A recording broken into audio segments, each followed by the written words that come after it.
Welcome all students. आज हम linear equation का तीसरा वीडियो देखेंगे। पहले वीडियो में हमने देख लिया क्रैमर्स रूल को कैसे सॉल्व करें, डिटरमिनेंट कैसे निकालें। सेकेंड वीडियो में हमने देख लिया ग्राफिकल मेथड से कैसे सॉल्व करना है। तो ये दो कंसेप्ट सीखने के बाद जो तीसरा कंसेप्ट आता है, एक प्रैक्टिस सेट है लीनियर इक्वेशन में, वो है 1.4। वो 1.4 में सिर्फ 4 ही क्वेश्चन है, लेकिन वो 4 क्वेश्चन सीधे नहीं है, कुछ इस तरह है। उनको बोलते हैं इक्वेशंस इन रिड्यूसिबल लीनियर फॉर्मेट। तो हम इसको कुछ रिड्यूस कर सकते हैं कुछ सब्स्टिट्यूशन करके, ऐसे हमें उनको सॉल्व करना है। और इनको सब्स्टिट्यूशन करके छोटा करने के बाद 1.1 में जैसे सब हम सॉल्व किए हैं एलिमिनेशन मेथड या सब्स्टिट्यूशन मेथड से, जैसे 9th स्टैंडर्ड में सॉल्व किए हैं, वैसे ही इनको हम सॉल्व करेंगे। लेकिन 4 क्वेश्चन दिए हैं, तो एग्जाम में अगर ऐसे क्वेश्चन आते हैं तो इनके आने के चांसेस है फॉर मिनिमम 3 मार्क्स।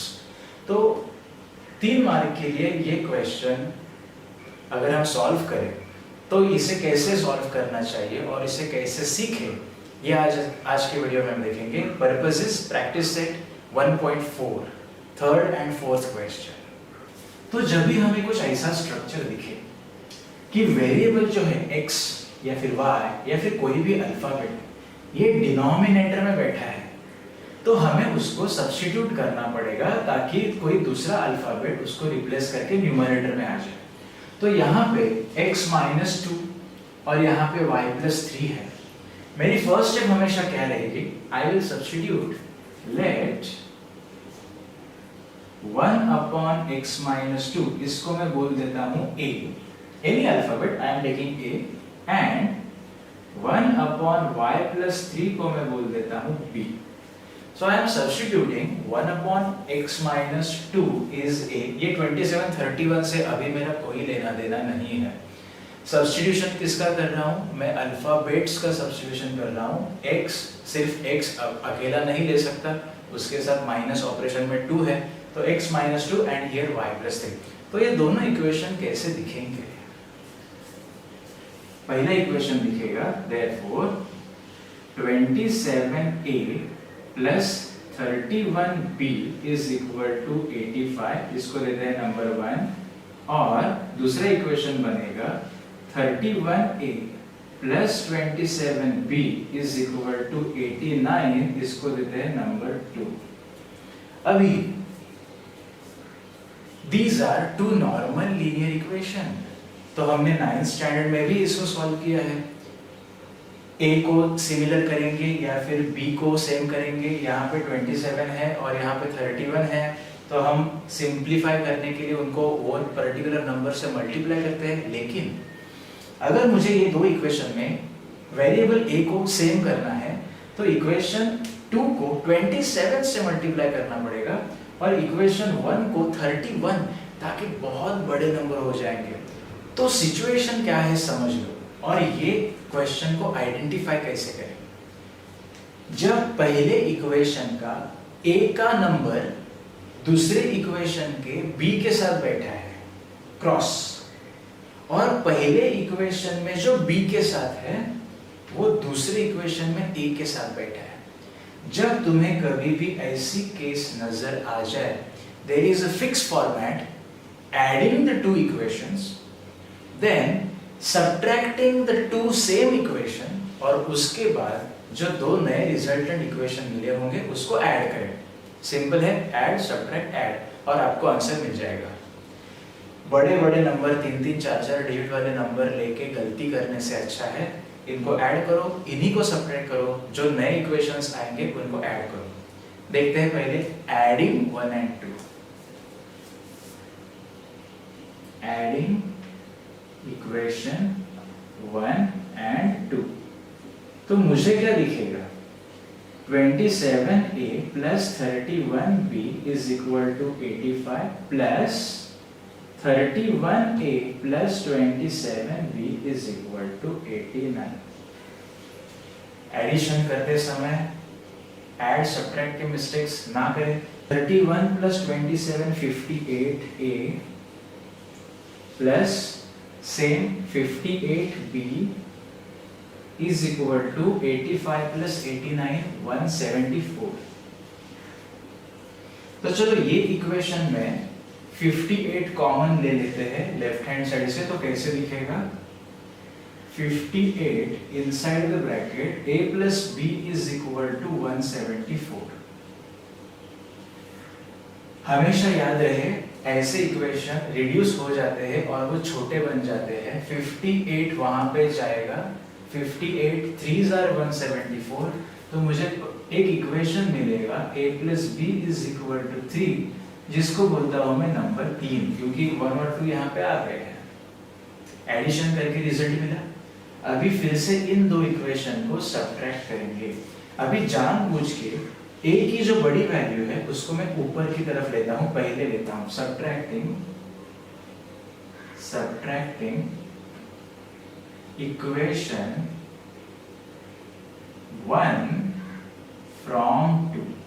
तो मैंने क्या लिखा, इक्वेशन 1 को 2 में से माइनस कर देता हूं, तो इक्वेशन 2 पहला आ जाएगा 31a plus 27b is equal to 89 minus 27a plus 31b is equal to 85। याद रहे जब हम इनको माइनस करेंगे तो सेकेंड इक्वेशन के साइन चेंज हो जाएंगे। सेकेंड इक्वेशन में सब प्लस है तो हो जाएंगे सब माइनस, और रिजल्ट क्या मिलेगा 31 minus 27 4a, 27 minus 31 minus 4b, 89 minus 85 4। यहाँ पे भी मैं 4 कॉमन ले सकता हूँ, वो हो जाएगा 4 inside the bracket a minus b is equal to 4, तो a माइनस b हो जाएगा 4/4 1। ये मिल गया इक्वेशन नंबर 4। क्या बताया था मैंने, जब आपको यहाँ पे पहले पोजीशन पे जो नंबर है वो दूसरे पोजीशन पे सेकंड इक्वेशन में दिखे और सेम वही दूसरे नंबर के साथ हो, तो पहले दो इक्वेशन को ऐड करो, एक रिजल्ट मिलेगा, फिर यही दो इक्वेशन को सब्ट्रैक्ट करो, एक और रिजल्ट मिलेगा। ऐड सब्ट्रैक्ट, और जो दो नए इक्वेशन मिले हैं उनको ऐड करेंगे। एडिंग इक्वेशन 3 and 4, तो क्या मिल जाएगा मुझे, a plus b is equal to 3 plus a minus b is equal to 1। यहाँ पे plus b minus b cancel, so आप देख सकते हो अगर मैं यहाँ पे 31 वगैरह से मल्टीप्लाई करता हूँ तो 85 into 31 कितने बड़े नंबर्स आते। ये सिंपल फॉर्मेट मिल गया। टाइम कितना लगा, 5 मिनट भी नहीं लगे। Minus b plus b cancel हो जाएंगे, they will get cancel each other. a 2a is equal to 4, तो a का रिजल्ट मिल गया मुझे 2। ये a की वैल्यू सब्स्टिट्यूट करेंगे, आप चाहे तो इक्वेशन 1 2 3 4 किधर भी सब्स्टिट्यूट करें, जो सिंपल है उसमें वहां पे डाल देते हैं। तो चलो इक्वेशन 3 में डाल देते हैं। Substitute value of a in equation 1, equation 3। तो जब मैं a की वैल्यू 3 में सब्स्टिट्यूट करूंगा तो 3 नंबर का इक्वेशन कैसे दिखेगा, 2 plus b is equal to 3। ये 2 वहां पे जाने के बाद minus, therefore b is equal to 3 minus 2। तो b का वैल्यू क्या मिल गया, b का वैल्यू मिल गया 1। यहाँ पे अपना हो जाता है 80% सम। a और b ये मेरे फाइनल रिजल्ट नहीं है, मेरे फाइनल रिजल्ट तो x एंड y है। तो a और b मिल गए, तो इन दोनों को वापस रीसब्स्टिट्यूट करेंगे उनके ही सब्स्टिट्यूशन में। So रीसब्स्टिट्यूटिंग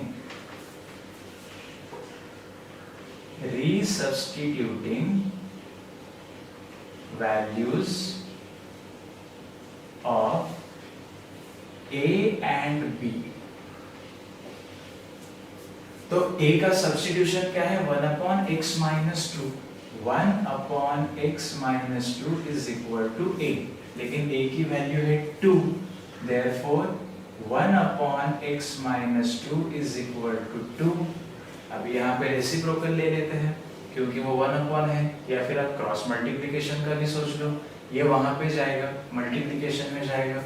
Therefore 1 is equal to 2 into x minus 2. Therefore 1 is equal to 2x minus 4. Simple. वो -4 को ये साइड लेके आओ, +4 हो जाएगा, तो 1 + 4 5. Therefore 5 is equal to 2x. So x का वैल्यू क्या मिल गया?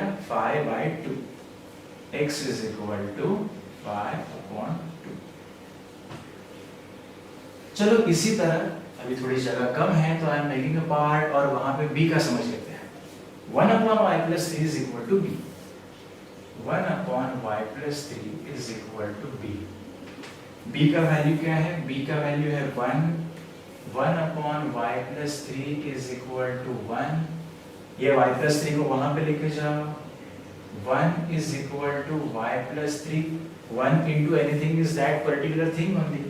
+3 वहां पे है, यहाँ पे -3. 1 - 3 - 2. Therefore y एक स्टेप दिखा देते हैं। 1 - 3 is equal to y. Therefore y is equal to -2. तो ये पूरे इक्वेशन को सॉल्व करने के बाद मुझे फाइनली आंसर मिले x is equal to 5/2. तो फाइनल आंसर कैसे लिखेंगे? x is equal to 5/2, y is equal to -2 are solution set or are solution of given equation.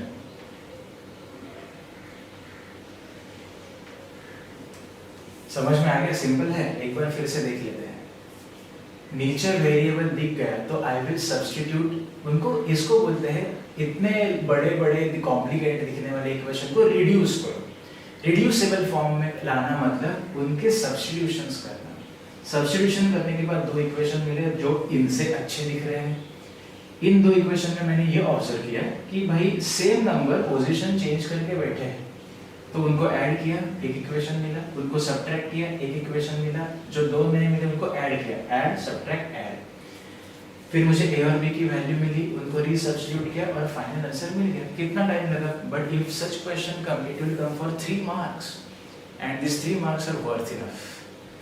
समझ में आ गया?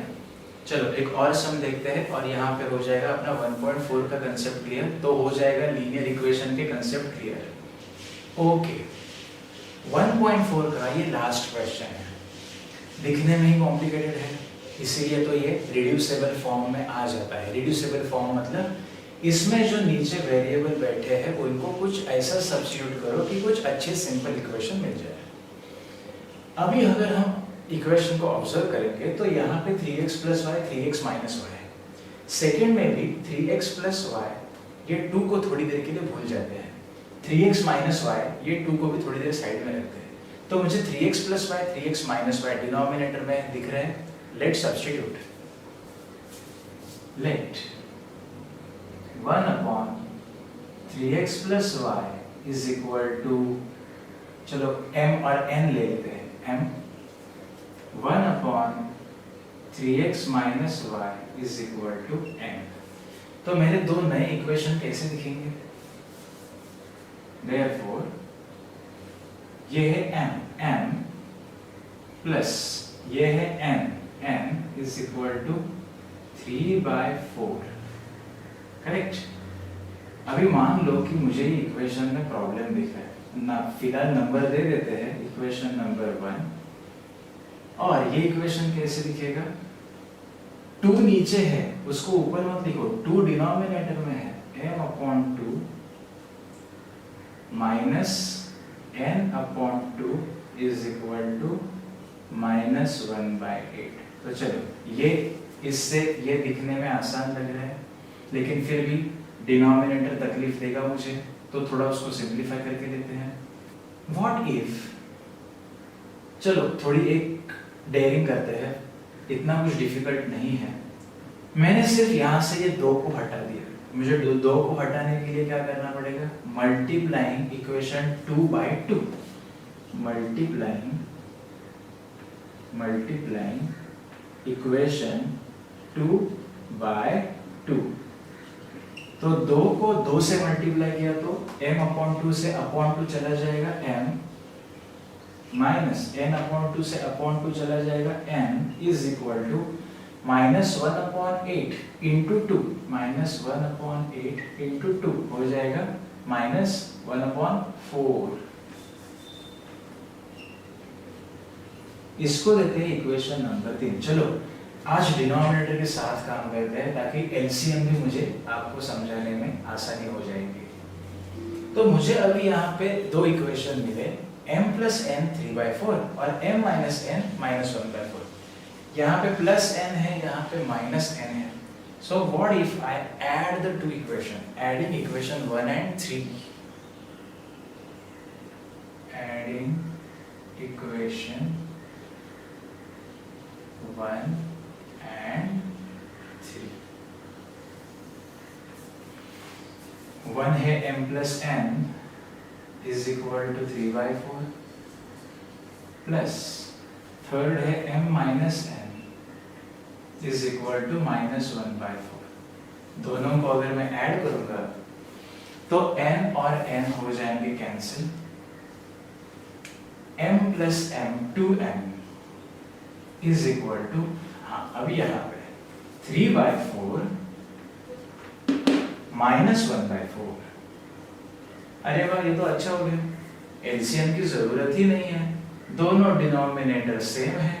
अगर दोनों डिनोमिनेटर सेम है तो क्लब करो, न्यूमरेटर क्या हो जाएगा 3 - 1/4।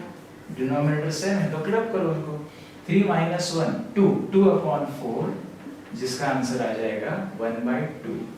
तो यहाँ पे आएगा मुझे 1/2।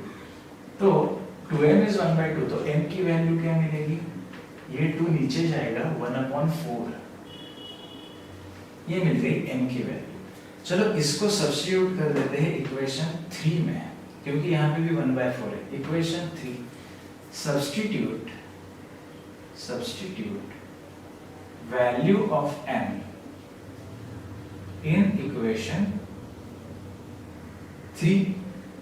इक्वेशन 3 में डाल देते हैं तो कैसे दिखेगा equation 3, m 1/4 minus n is equal to -1/4।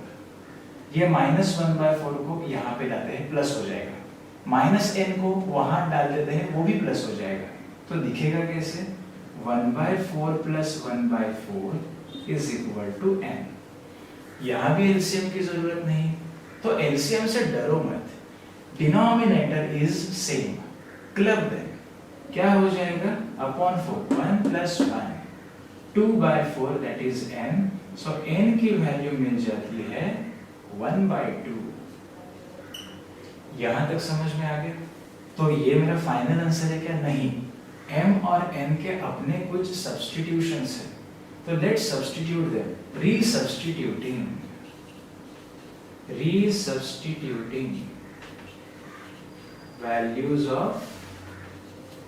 values of m and n, तो क्या हो जाएगा? अभी यहाँ पे 80% पार्ट खत्म, अभी 20% काम बाकी है। 1/3x + y है m, तो 1/3x + y is 1/4। 1/3x + y is equal to 1/4। तो चलो अभी थोड़ी जगह बढ़ा देते हैं,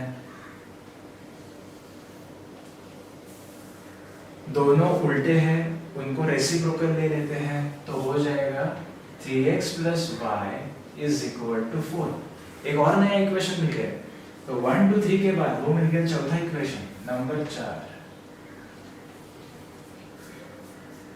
दूसरा सब्स्टिट्यूशन है 1/3x - y n, so 1/3x - y is equal to 1/2। ये भी दोनों उल्टे हैं, उनको रेसिप्रोकल करके देते हैं, therefore 3x - y is equal to 2। ये हो जाएगा इक्वेशन नंबर 5। तो पिछले समय जैसे रीसब्स्टिट्यूशन करने के बाद फटाक से आंसर मिल गया, वैसे यहाँ पे रीसब्स्टिट्यूशन के बाद और दो नए इक्वेशन मिले, लेकिन वो दो नए इक्वेशन दिखने में काफी सिंपल लग रहे हैं। 4 और 5 को ऐड कर देते हैं तो y हो जाएगा cancel, adding equation 4 and 5,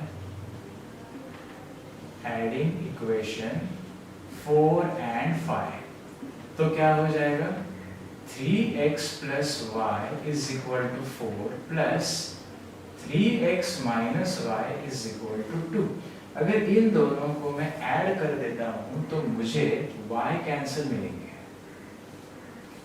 3x plus 3x 6x और 4 plus 2 6, so x क्या मिल गया 1। और जब मैं ये वैल्यू सब्स्टिट्यूट करूंगा इक्वेशन 4 या 5 में, किधर भी दैट यू लाइक, चलो इक्वेशन 5 में सब्स्टिट्यूट कर देते हैं। Substitute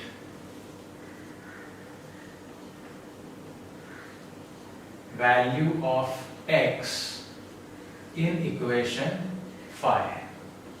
substitute value of x in equation 5, तो वो कैसे दिखेगा 3 into 1 3 into 1 minus y is equal to 2।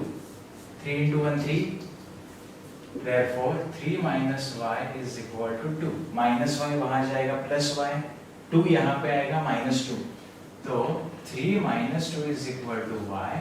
तो फाइनली मुझे y का आंसर क्या मिल गया, y का आंसर मिल गया 1। तो x भी मिला 1, y भी मिला 1। What is my final answer 1,1। आप लोग x is equal to 1, y is equal to 1 इस सॉल्यूशन सेट ऑफ इक्वेशन ऐसे भी लिख सकते हो, या फिर 1,1 is solution set of given equations। अगर होता है तो ऐसे सम 4 मार्क को भी आ सकते हैं क्वेश्चन नंबर 4 में।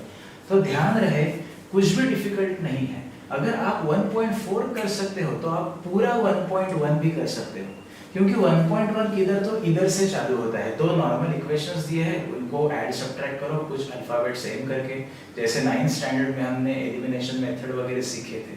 तो 1.4 में थोड़े से उन्होंने कॉम्प्लिकेशंस बढ़ा दिए, उनको सब्स्टिट्यूट करके हमें रिड्यूस करना है और फिर उनको सॉल्व करना है। I hope you got this things. तो ये था लीनियर इक्वेशन के 3 वीडियोस। पहला ग्रामर रूल जो बहुत ही इंपॉर्टेंट है, 2 या 3 मार्क को आता ही है एग्जाम में। फिर graphical method which is also important, और ये था equation in reducible form. You will find the question on these parts in the board exam for sure. एक तो ग्रामर तो आएगा, या फिर ग्राफिकल तो पक्का आएगा, या फिर इस 3 में से 1 या 2 तो 100% आपको एग्जाम में मिलेंगे।